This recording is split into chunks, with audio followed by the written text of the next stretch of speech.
They tell you the richest empires fall because of barbarians, earthquakes, or bad weather. But what if that's just the story they feed us to keep the real truth buried?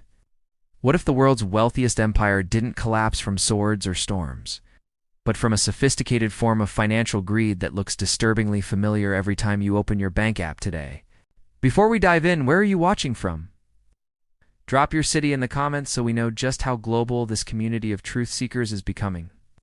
And hit subscribe, because the further we dig, the more you'll realize no one else is going to tell you the unfiltered truth. Now picture it, the wealthiest empire on Earth at the time, a colossus, superpower that thought it could buy eternity.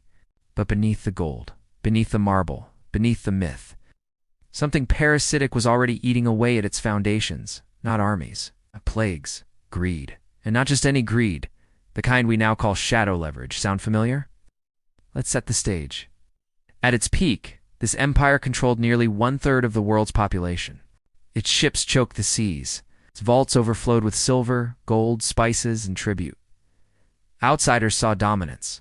Insiders saw opportunity. Wherever there was wealth, there were bankers. Wherever there were bankers, there were loans. And wherever there were loans, there was the chance to profit just a little bit more by stretching the rules. Sound familiar? The emperors themselves believed they had cracked the code of eternal prosperity. Spend first, worry later. Expand now, solve the bill tomorrow. They thought borders would grow faster than debt. They thought future generations would pay the price. They thought the laws of economics could bend under the pressure of power. Sound familiar yet? Because here's the twist. The exact same illusion is operating today, just dressed up in digital dashboards instead of clay tablets. And the financial poison that hollowed out the ancient world? It has a modern cousin, a far more dangerous one. But before we get to the collapse, you have to understand how the empire rose. It didn't happen through genius alone. It happened through credit. The empire's financiers developed something revolutionary for their time, a system of promissory wealth. They issued notes, promises, IOUs, future claims on future profits, essentially the ancient world's equivalent of financial derivatives. And just like today, this system exploded beyond anything the architects could control. Their version of too big to fail was born long before anyone coined the phrase.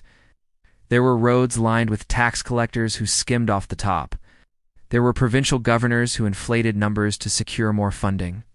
There were generals who mortgaged entire campaigns on the assumption that conquered lands would provide more treasure than they cost.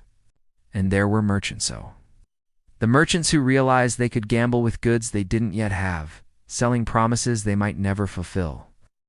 If you're feeling a chill right now, you should, because this is the exact pattern every modern financial bubble has followed. Speculation built on speculation. Optimism floating on thin air, and greed pretending to be innovation. And at first, it worked. Trade exploded. Wealth multiplied. Taverns buzzed with stories of fortunes won overnight. Even common citizens felt rich. But behind the scenes, something else was happening. The empire's lenders, not soldiers, not rulers, were beginning to call the shots. And this is where the modern parallel becomes impossible to ignore.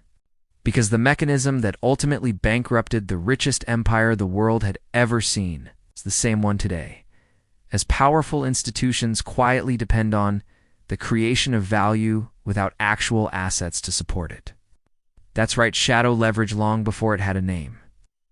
At its core was one idea: that you can repackage, resell, and multiply the same underlying wealth over and over again until no one remembers what the original asset even was.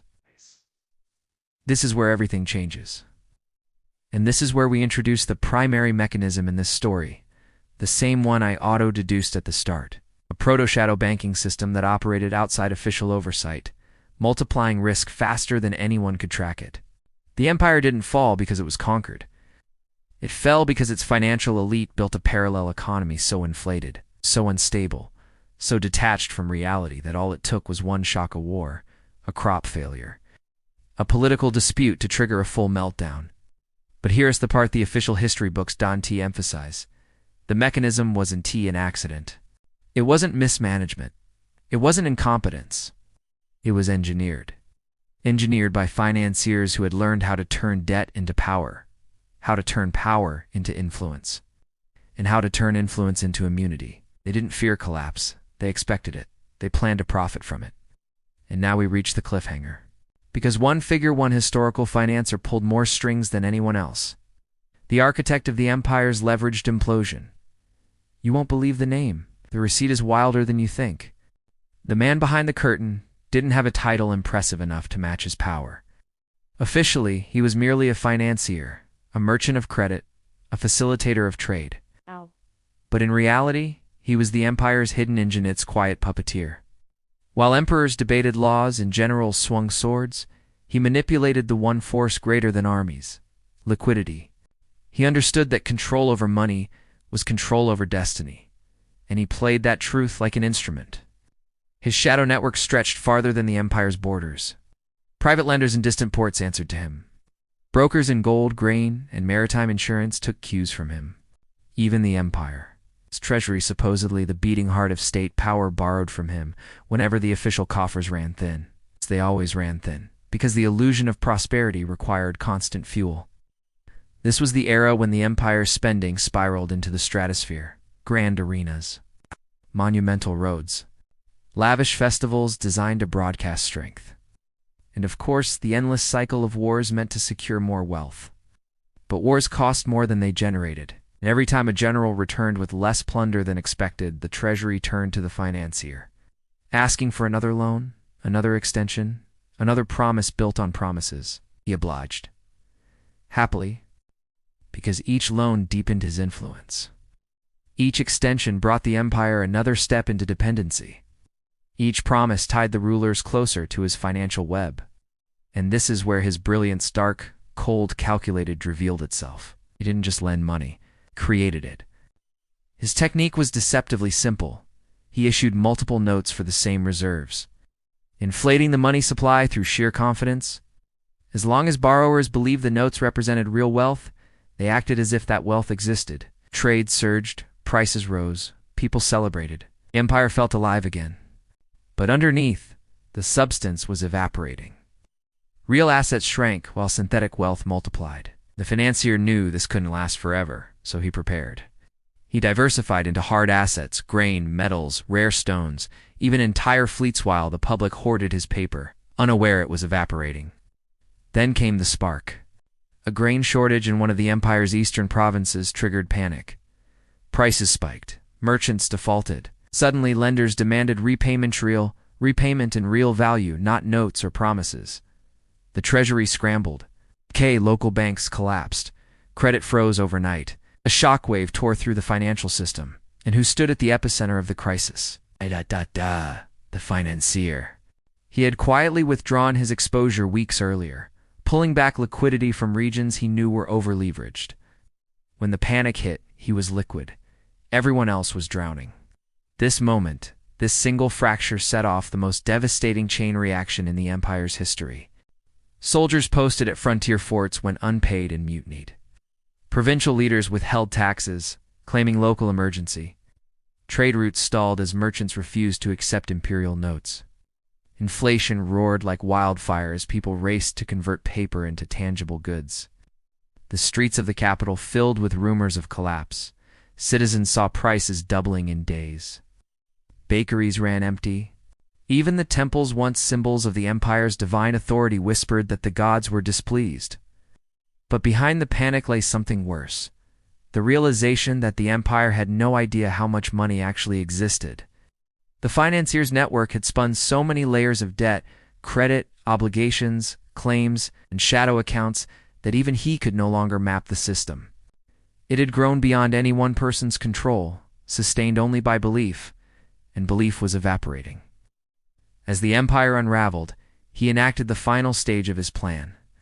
He transferred the core of his fortune, roughly 70%, to rival territories, using disguised caravans and encrypted ledgers. He bought estates, ports, and mines beyond the reach of imperial law.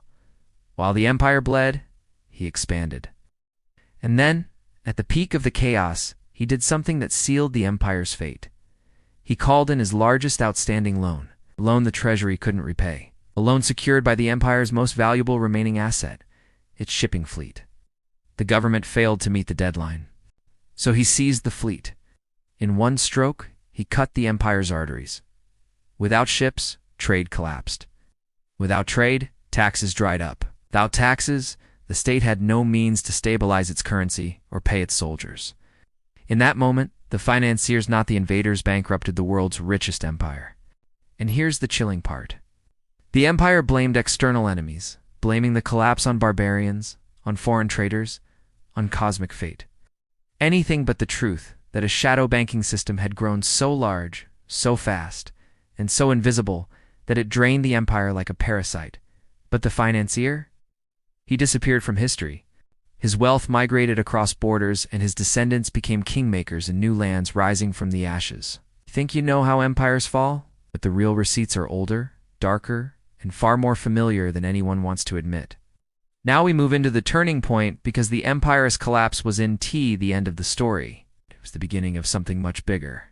And in part 3, we uncover the modern parallels so eerie, so precise, that it forces us to ask whether we're reliving through the upgraded version of the same ancient script.